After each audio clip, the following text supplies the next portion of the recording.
Okay. Okay. So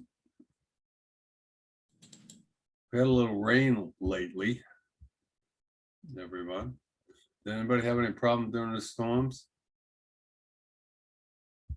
So No? far, so good. So far, so good. Yeah. I We heard had- that down the south and it's flooding very badly. Yeah. Well, last night, Power last week.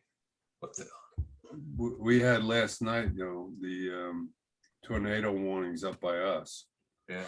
And Wow. it really kicked up.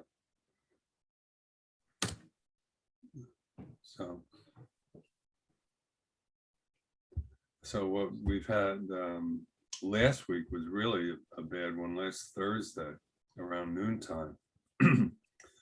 And as a result of it, I think lightning hit my house and I lost a lot of equipment. It just shorted out on me. What type of equipment? Well, I lost my What type? modem. I lost my modem. I lost my router. I lost my garage door opener. I lost my sprinkler system. I lost my, what else did I lose?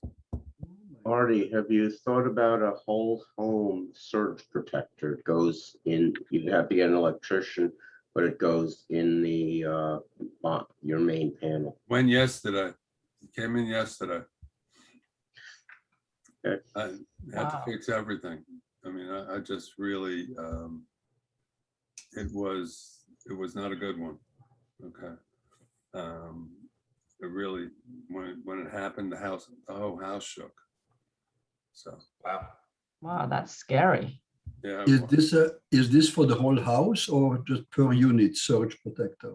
No, This is for the whole house. they're whole house ones. You need, it comes in on a circuit breaker, 20 amp, 30 amp, 240 line.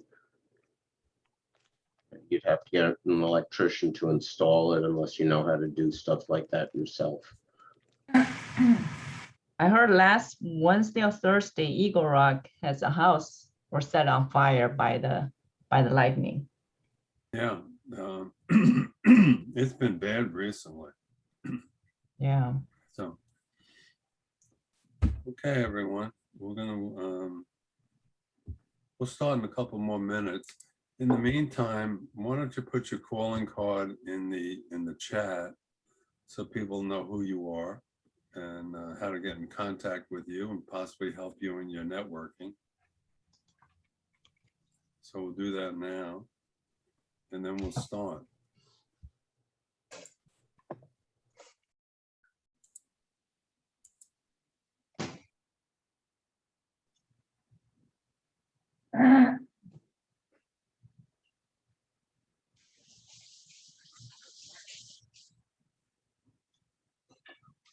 Why are people so sad today? Typically they smile. Now all of a sudden they're sad. An overcast day, Alex. Yeah. Weather. And Anupama is not, I'm not talking about you. I know you always smile, but the rest of the people are sad. Yeah, we need to smile. It's a good day today.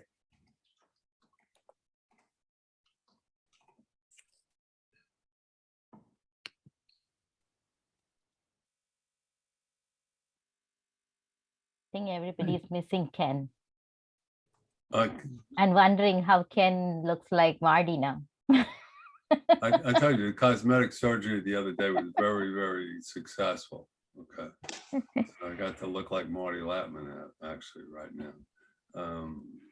For those who are expecting Ken today, Ken Lang, Ken is taking care of some family businesses that it had to deal with his son. And so he wishes everybody well, and he's thinking about everyone. And he asked me to take care of chaperoning everybody today, so to speak. So that's why I am here and Ken is not. So, all right, everyone. I think it's time to start. What we'll do is that during the presentation, during the presentation, you could put your questions in the chat. Just preface it with the word question. Anupama has a break during the session where we could have some questions, and then after the presentation, we'll have some time. If we'll all remember, at the end of the session, you can save the chat. So the information that you put on the chat as to who you are, what you're looking for, how people could get in touch with you, and how you could help other people would be quite helpful. And then you could monitor, you could have your own chat and review it after the meeting. So to start it off, welcome everybody. I'm Marty Latman. As I said, Ken had some personal business with his son today, and so he is not here. I've had the pleasure of knowing Anupama for a number of years already. What she is, Anupama Kinatukara is a IT project manager. She has been in corporate America, and for the last 3 years at least, she has been a leadership coach, not only on the domestic area, but she's also been international, where she has spoken to groups across the globe. And I think today what she has to say will resonate with many people on the call. So without further ado, Anupama, it's all yours. Thank you, Marty. I will share my screen, and if Marty, you can confirm you can see it, and if everybody can just go on mute while I'm presenting, that would be great, so that the recording is clear. And again, if there are any questions, feel free to ask in the chat, and I'll pause in between. Is my screen seen? Yes, we can. All righty. Okay, let me just make sure. Okay, so I want to thank you all for joining, and we are not going to waste any time. We will jump right into the presentation. Today, you will get an opportunity to learn from me and my personal mentor, John C. Maxwell, since I will be sharing some insights from his book, Leadership. This is now one of my favorite books, and I love it, and you will see why. Oops. So this is a part of teaching from a master class I conduct for 12 weeks. We will be looking at one of the chapters that will add value to you today. My goal is for you to leave with an action plan where you will have food for thought and specific steps that you can take to make some positive changes in your life. You will get to mastermind this content with me if you are interested, and you are welcome to bring other leaders with you, because I only have 8 seats in a particular mastermind group. A mastermind is where you bring people together to discuss some ideas, thoughts, and we all benefit from each other's experiences.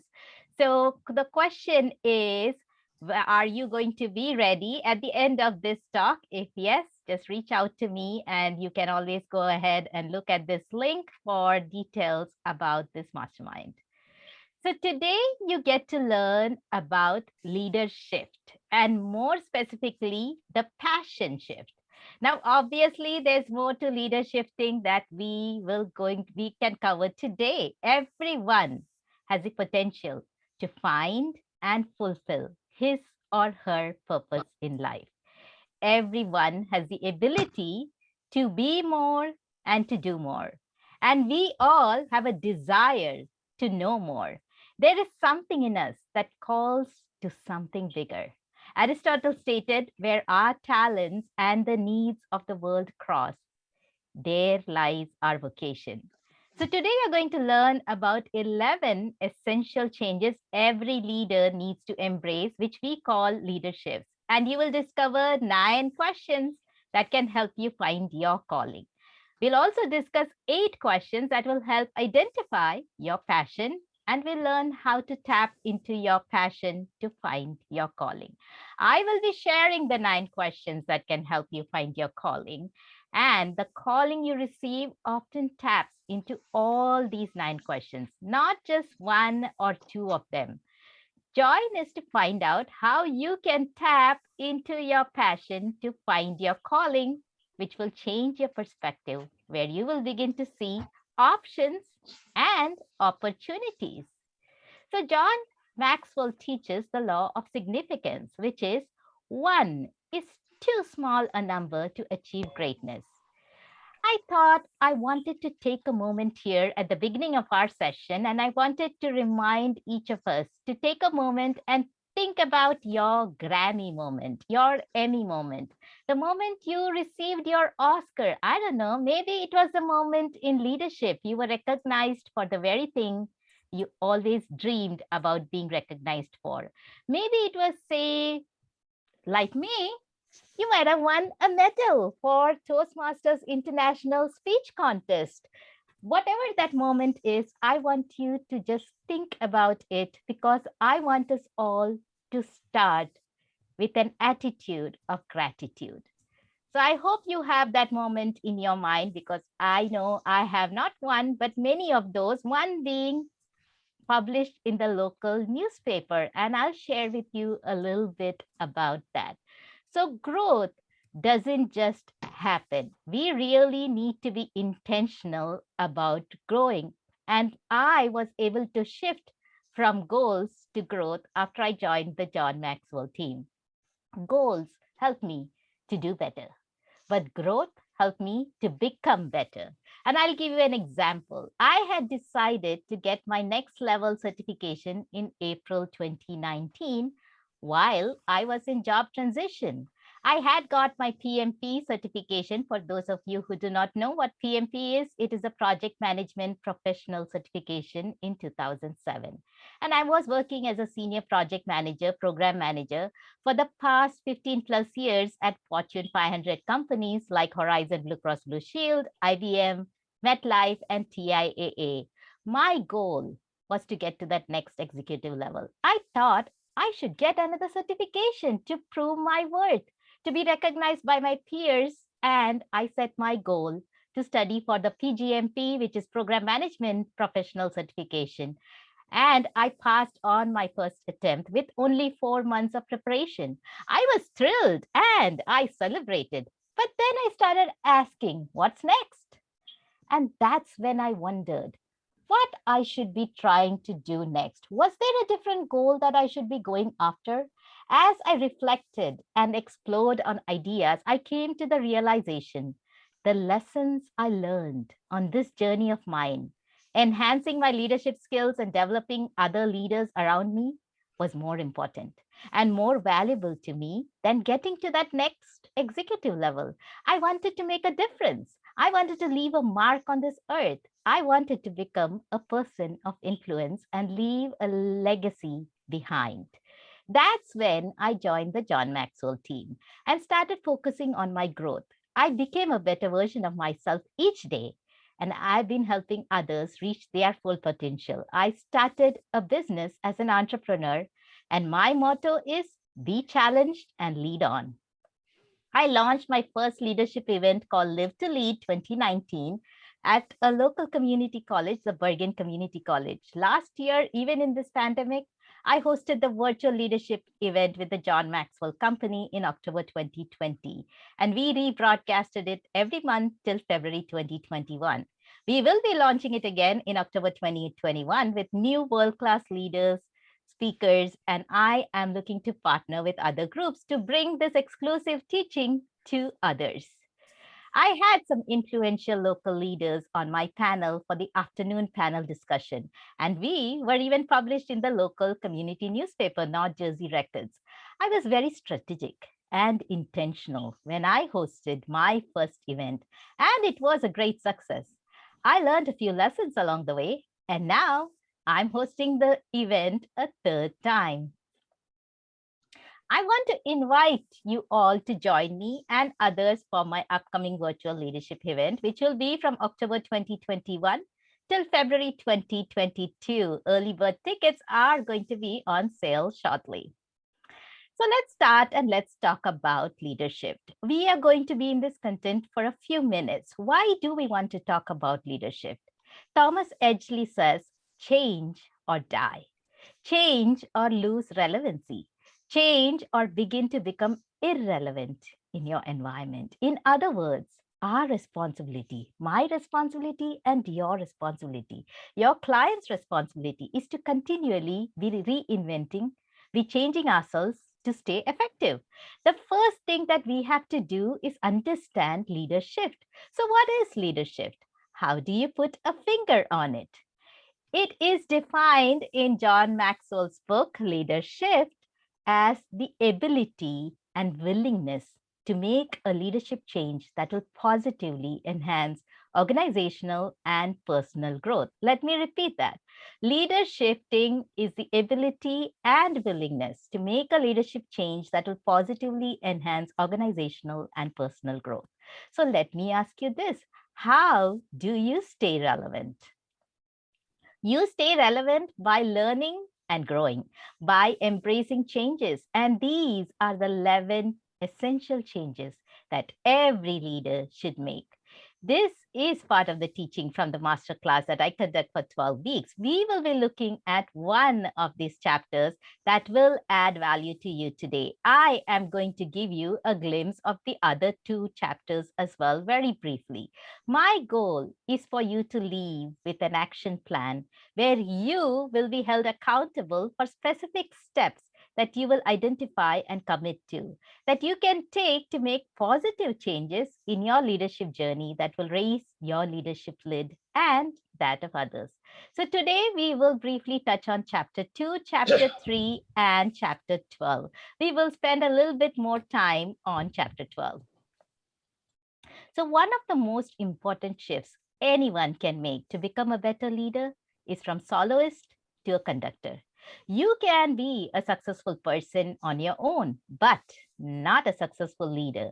The leaderships in this book will not take you from bad to good. They will take you from good to better. If you try to make some small shifts in that direction every day, you can and you will reach your leadership potential. Keep in mind, everyone can improve and everything can be improved. Every day has improvement possibilities. What I am sharing with you is not a blueprint. These are just examples, and you need to make sure some shifts in your leadership that will be unique to your journey. While it is true that some of yours may be similar to mine, many will not be. But don't forget that every advance you make as a leader will require a leadership that changes the way you think, act, and lead. So when you make a leadership, it will make you a better leader. So this shift is the focus shift. Soloist to conductor. Great leaders used to be top producers. Tomorrow's leaders need to orchestrate groups. Anupama, Yes. you might want to shift on your presentation to a slideshow situation. Right now, we're getting all your notes in addition to your slides. Oh, is it? Hold Yes. on. Okay. There we go. Just give me 1 second. I think I might have shared the wrong screen. Thank you for letting me know. I didn't realize that. Good old technology.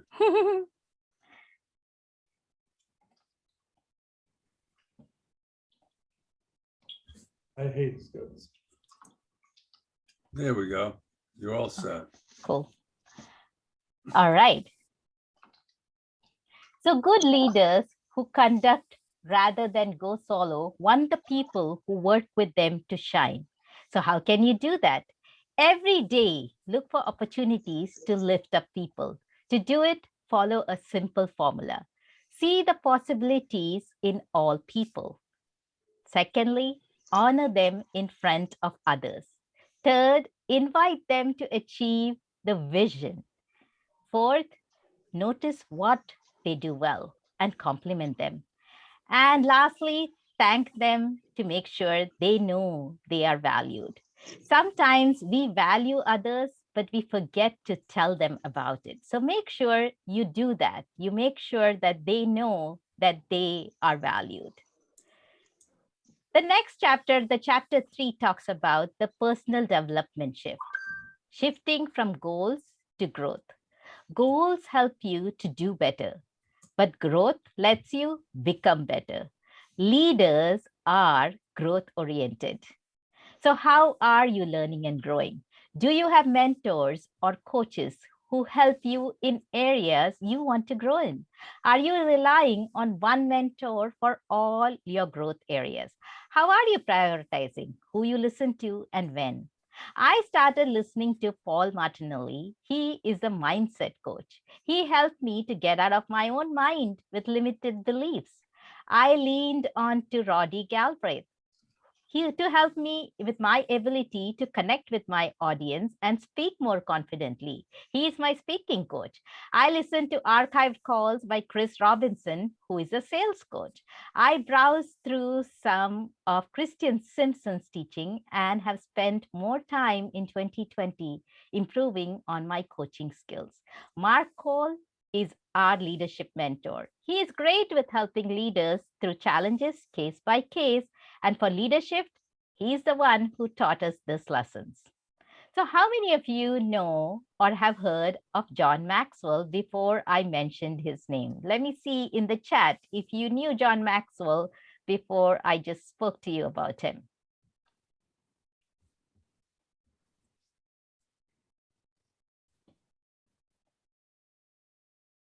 It seems a lot of people have has heard of John.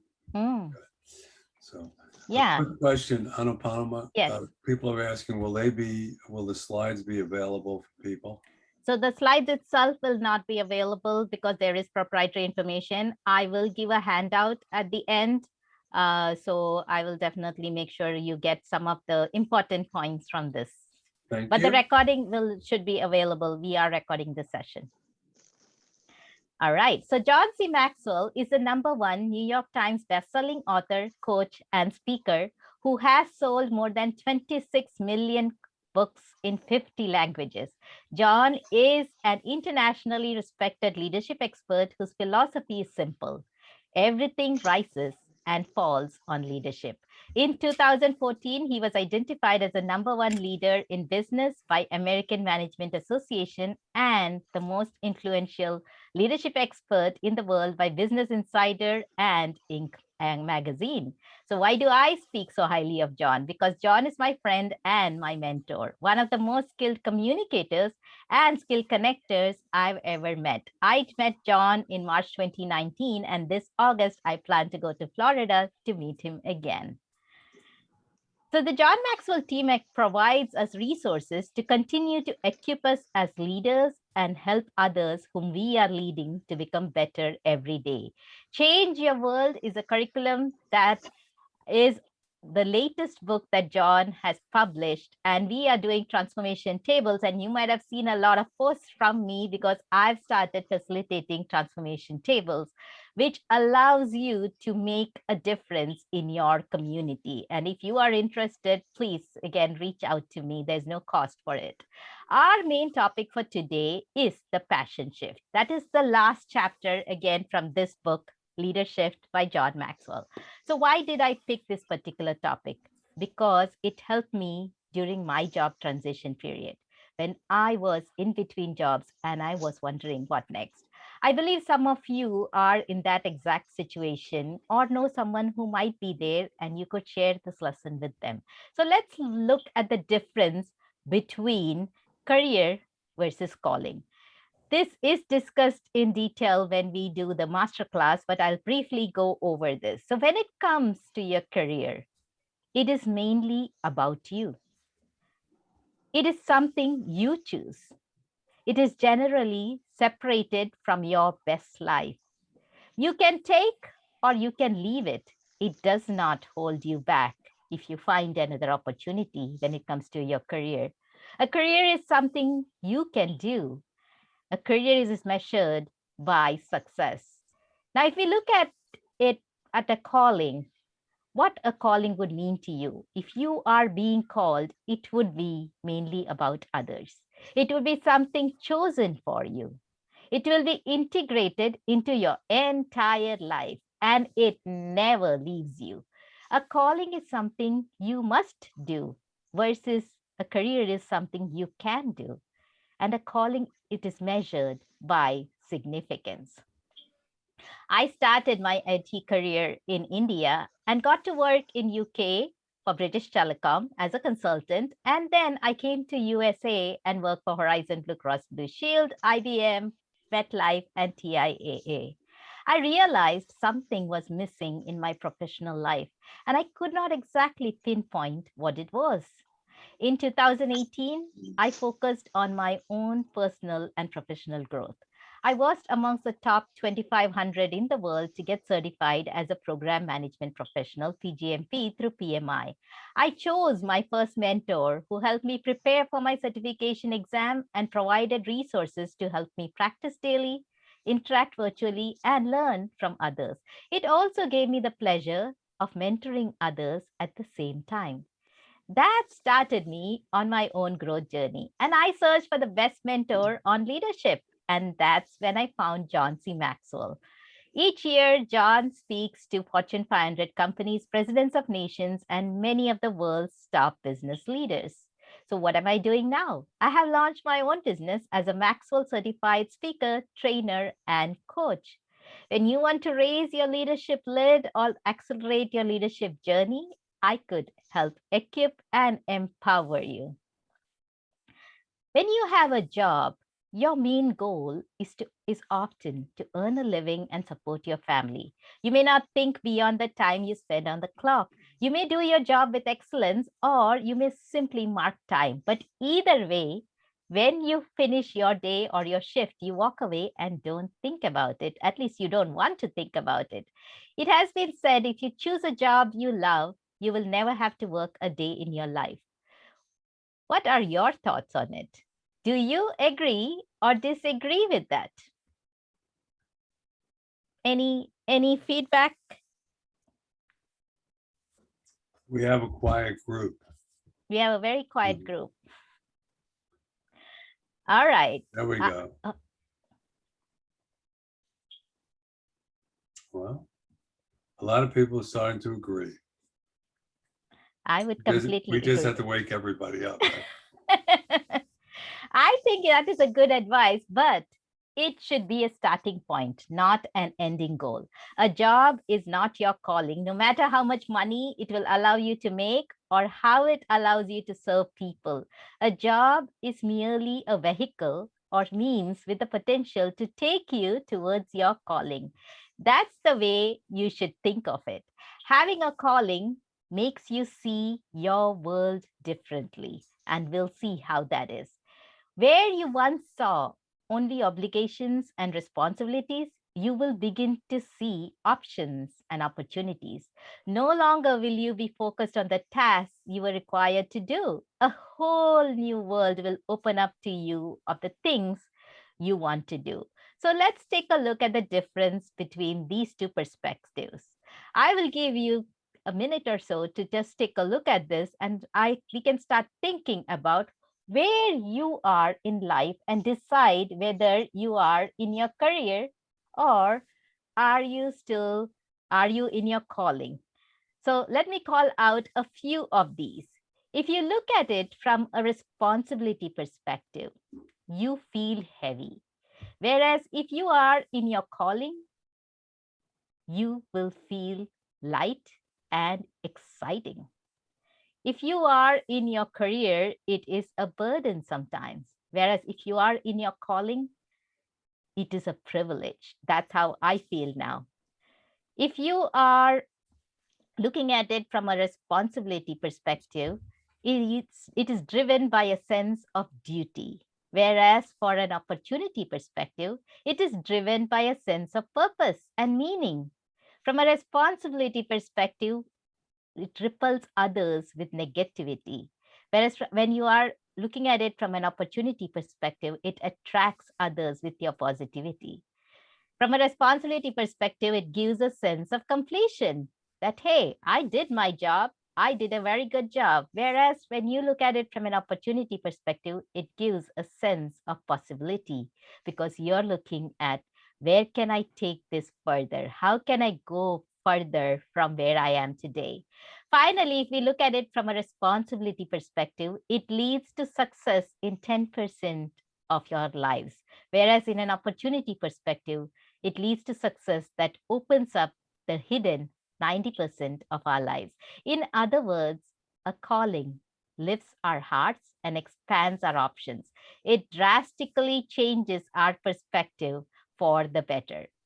No one was ever called to do something he or she wasn't suited for. Calling matches who you are.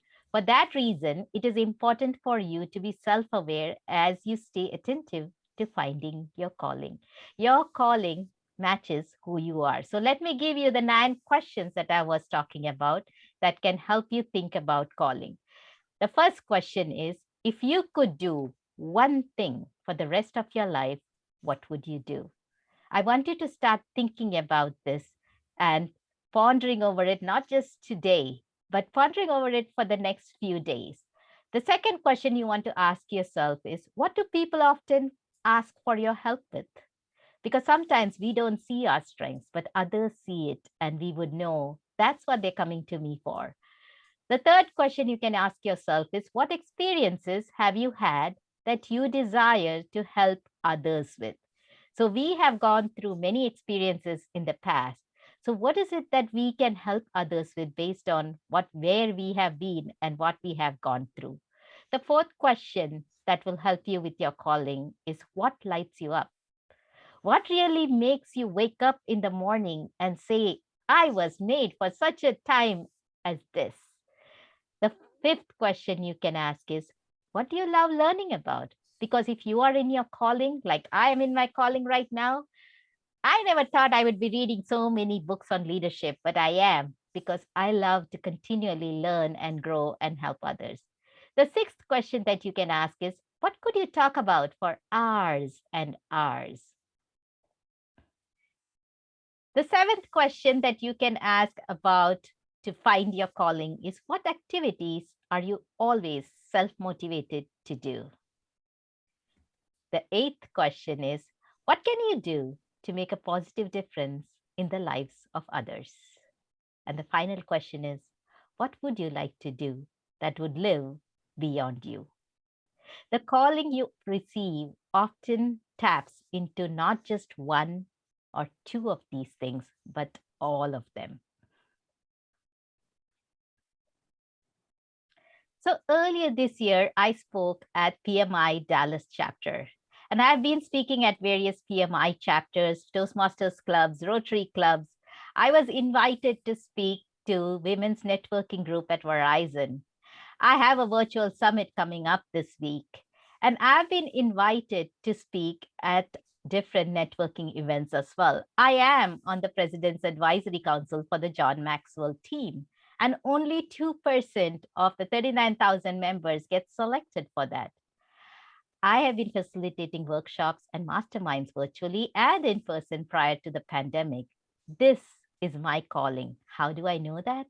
I have shifted from a trained leader to a transformational leader. What do I mean by that?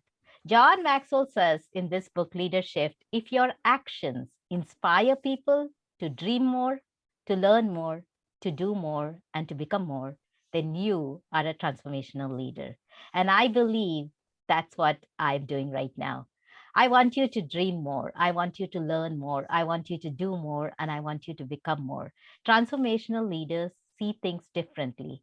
As I have become a better communicator, I am also a certified DISC trainer. I've tried to use my voice to facilitate positive change, and I'm committed to developing leaders around me who can then train other leaders, and we together can multiply the impact. Any questions so far? Let me take a pause. If anyone has a question, why don't you just shout it out? There is nothing in the chat as yet.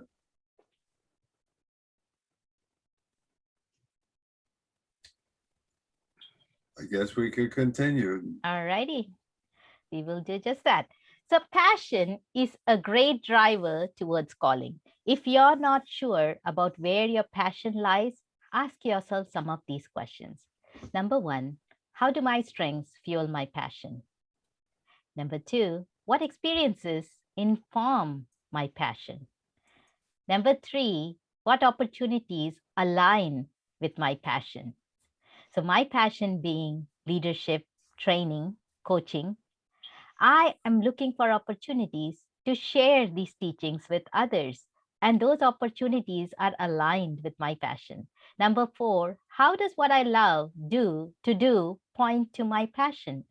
So if you are passionate, say, to conduct networking events, but you don't like meeting new people, well, then that doesn't align with your passion. So you need to know, what does what I love to do point to my passion? Then how does what I do well contribute to my passion? And how does what others say point to my passion? How does my history of success coincide? I see there's a typo there, with my passion. And lastly, where does my desire to grow increase my passion? Talents, skills, experience, and opportunities all align with calling, but passion provides the fuel to pursue your calling.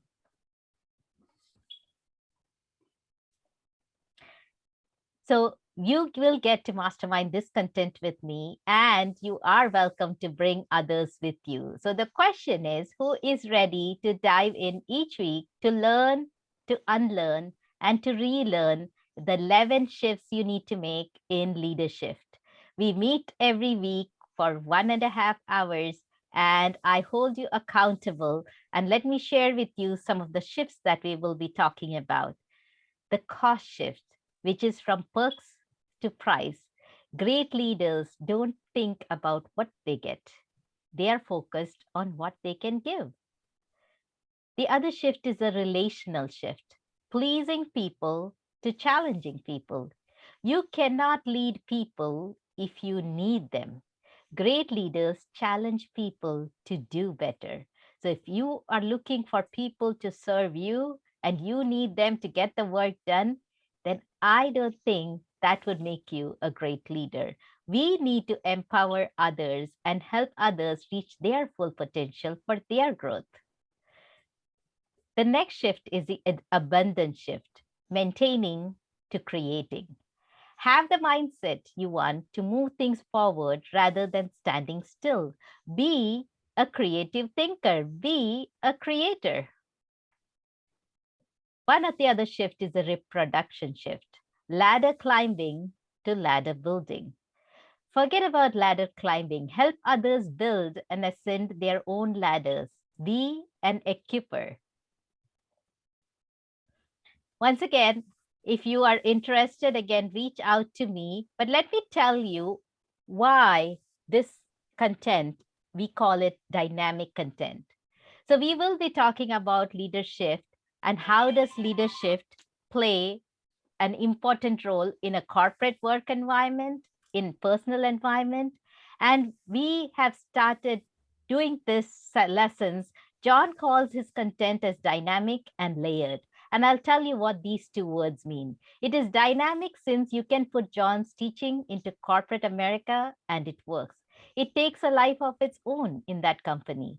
You take the same content and you apply it or give it to a new leader, a leader who has just realized the responsibility of leading, and it still works. That's what I mean by it's dynamic. It works, it becomes useful, it becomes powerful wherever you put it. It works wherever you put it, and it works for you. But you might be wondering, how do we go from trained leader to transformational leader? Do you make a shift and never go back? Is this idea of shifting more like a transition, or is it like a car transmission where we shift back and forth? And I would say that's what this is. This is about going back and forth depending on the situation, but you know where you need to go. And when I say it is layered, it means the deeper you go into John's content, the more you understand a new application. a new ability to take that content and do something with it. You can read the book today, and in 6 weeks, you read it again, and it will take a new meaning where you are at that point of time. It is like an onion. It has different layers. It has different applications for whatever your situation is at the time you are reading the content. And I love that. And I will be teaching this content in that way. So let me quickly wrap up and share with you a few other shifts that are in this book quickly. That is a communication shift, directing to connecting. Great leaders don't order people around. They connect, influence, and help people. The other shift is the improvement shift, team uniformity to team diversity. Great leaders value diversity. Do everything you can to bring in different people. Then is the influence shift, positional authority to moral authority. A leadership position does not give you leadership authority. You have to earn the moral authority. And then is a impact shift, train leaders to transformational leaders, which I have been talking about. Don't settle for being just a trained leader. Become a transformational leader. And finally, let me recap what we started off with, the passion shift, career to calling. Don't look at leadership as a career. Make it your calling. Find your purpose and you will never look back. Do your best to define your life purpose. Why were you placed on this earth? I got clarity now. I just turned 50, but I know I'm just getting started and I have the opportunity to make a difference in many lives. I'm looking for those who are ready to be challenged and lead on. So what does a calling do? We can reflect on the past to build on a new future. It gives a new perspective for the present. It will give meaning to the present. And once we understand our calling, it defines our life purpose. For everyone who is here or who will be listening to the replay, be intentional and reflect on these points. It clarifies decision making for the future. And that's what a calling does. It makes sense of the past. It gives meaning to the present and it gives clarity to the future. The calling will give you a shift that will help you live your life out loud and others are drawn in and not challenged to get in. Called people are contagious. And I see that happening now. I'm being sought out to coach those who are ready to be challenged and lead on. So let's revisit what we started and let's look at the differences between career and calling. When it comes to career, it is mainly about you. It is something you choose. It is generally separated from your best life. You can take or leave it. It does not hold you back. When we come to a calling, it's mainly about others. It is something chosen for you. It is integrated into your entire life and it never leaves you. In a career, it is something you can do. In a calling, it is something you must do. In a career, it's measured by success. In a calling, it is measured by significance. I want to thank Ken for this opportunity he gave me. He did attend my Live to Lead last year. And I had professionals from India, from Bangladesh, and USA joining the call. Once again, I want to invite you to join me for the Live to Lead this year. But I also want to invite you to join me for the mastermind if you are interested. And a reminder, you do have an opportunity to partner with me to bring this to your company, to your organization. These are the speakers who have been already chosen for the Live to Lead 2021. And I can share with you these details if you are interested. But let me recap the 9 questions. And if you want to take a screenshot, you're welcome to. The questions are, if you could do one thing for the rest of your life, what would you do?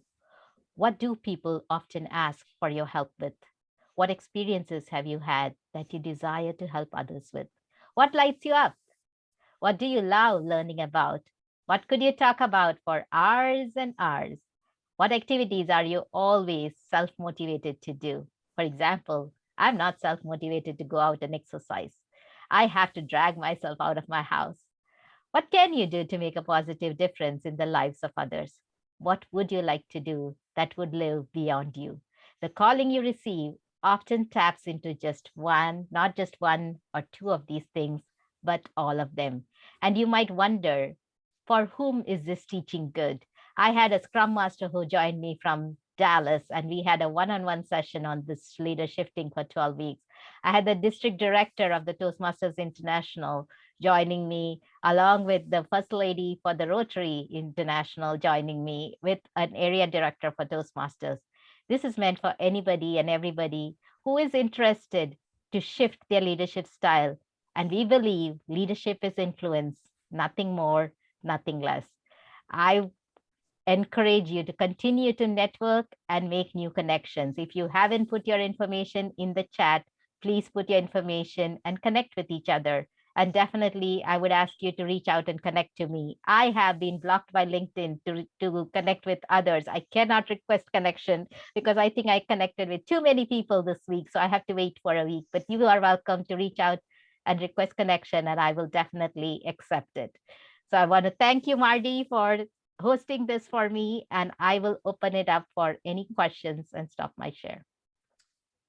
Thank you very much, Anupama. Okay, everyone, it's question time. Anyone have any questions? Let me rephrase this. This is wake up time, everybody. Does I hope I anybody did put everybody to sleep. Okay. Does anybody have any questions? This is a good opportunity. Or comments. I would accept any comments. I'm always looking to improve on what I'm doing. So if I bored you all, just tell me that and I'll try to do a better job next time. Definitely not a boring presentation, Ah. for sure. It's very engaging. Thank you. Thank you, Drew. I appreciate that. I found it also very insightful about, the passion versus career. Mhm. Thanks, Barbara.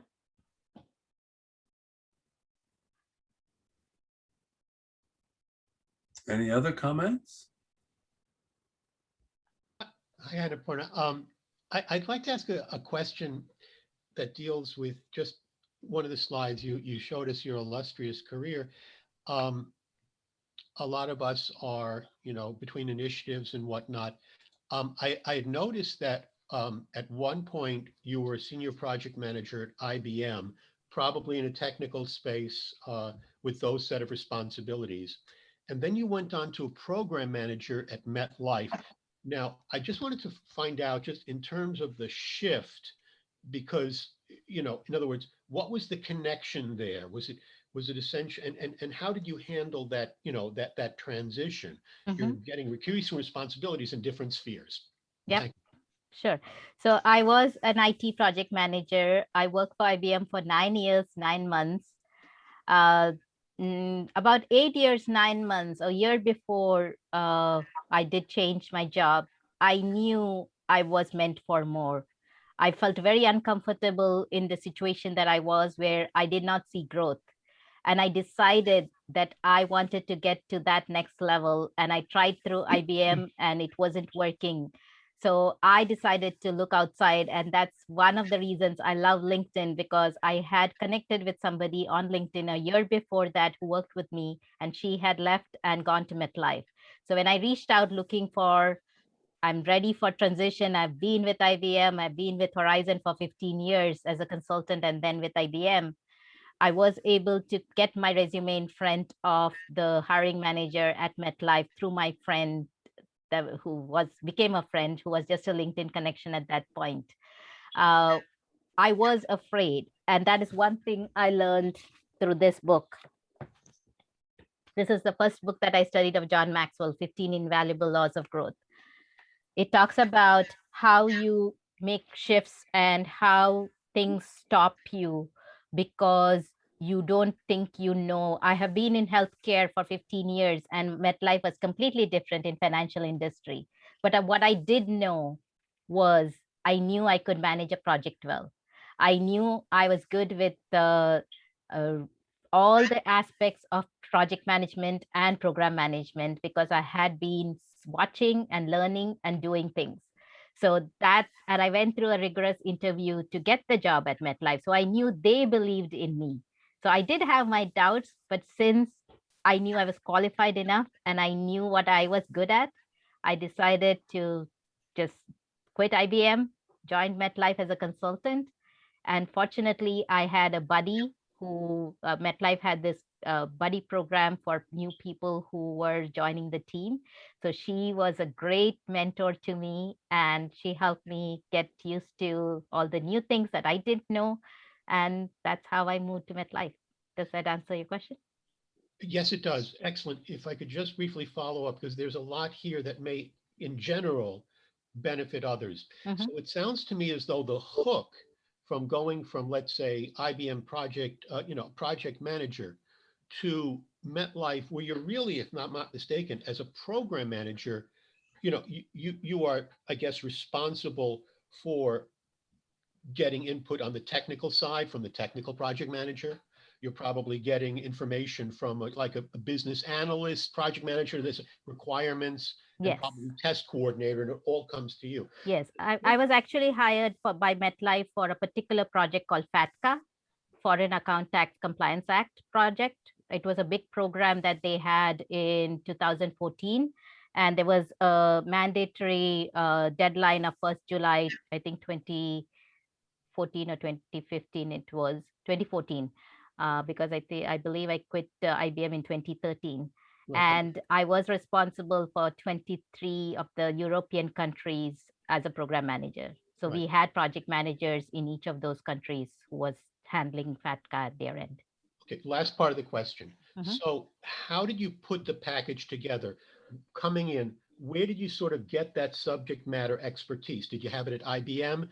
Did you have it at, was it Blue Cross, the health, the EDI that you had Yes. before that? Where did you get that? And also, where did you get that kind of take a step up? I'm not talking about a project anymore, but I'm working with the program.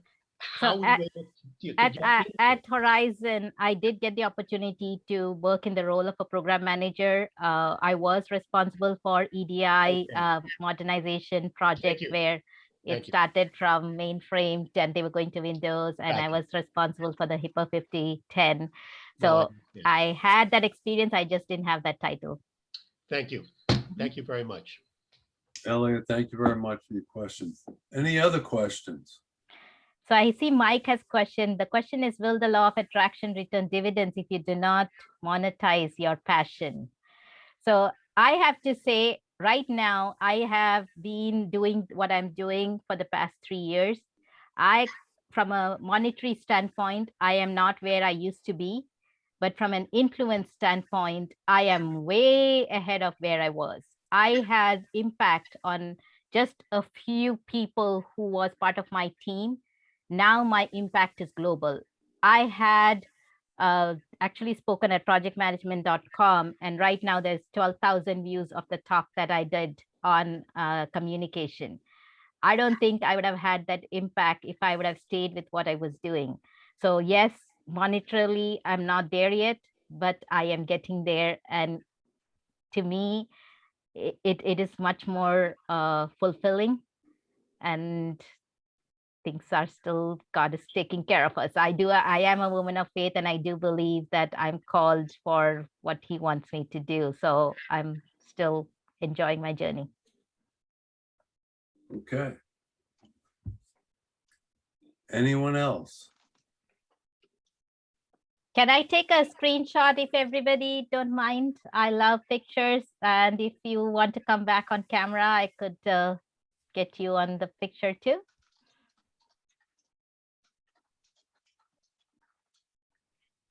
There you go. Thank you. I see a lot of people coming on. Awesome. Ready? 1, 2, and 3. One more. I have 2 screens, so I'm just pausing. All right. So thank you all. I guess there are no more questions. Anupama, thank you very, very much for a very insightful presentation. Everyone, what we might want to do is to save the chat if you want right now. If you go down to the chat box, click on the chat, and the last entry all the way over on the right next to the word file, there are 3 dots. If you hover over the 3 dots, you'll see the word more. Click on more, you'll get another drop-down box where the top entry is Save Chat. Click on that. And then you come back into the main chat box. And there's generally a green bar. And over on the right, it says Show in Folder. Click on Show in Folder, and it will show you where you have saved the chat. Okay, everyone? All right. Alrighty. Once again, Ken will be back next week. And this presentation has been recorded. It takes a while before we get the link.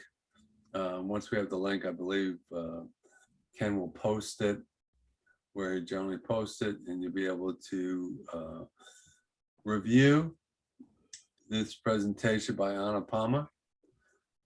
As I said, very insightful. Hopefully everyone has a takeaway from it for today. Yeah, and I'm sorry about the mishap at the beginning, and thanks for letting me know that I was showing my notes instead of my Well, screen. everybody knows now what you're saying. That's for sure. They can read through it. Okay. All right, everyone. Look, everyone on this screen who's in transition, you will all land. It's just a question of when. As long as you pursue it, you will land. Remember the following 3 things. Number 1, networking is as simple as ABC. Always be connecting to new people and stay connected to the people who are currently in your network. Make sure you speak with them or communicate with them at least on an annual basis, if not longer. Just remember the word networking. If we parse it, you'll find the word working. You have to work at networking. Also remember ABP. Always be positive. The attitude. Always be positive and always be prepared. Okay. Negative and depressed people do not get hired. And you have to be prepared because opportunities come at any time. And as a result of it, you have to be ready to come to the table and grasp that opportunity. And finally, the most important words I believe you should have during your transition are these 2 simple words. It depends. The actions that you take depend upon the circumstances that exist. There are no rules to networking. There are no rules to job search on how you go about doing it. Okay. You have to think strategically and you have to react to the circumstances that are around you. So keep those in mind. Good hunting with everyone. And as Roy Rogers used to say, as he would ride his horse Trigger into the distance. Happy trails. Happy trails to you until Next week. we meet again. Take care, everyone. Be well. Bye. Good hunting. Take care. Okay, everyone.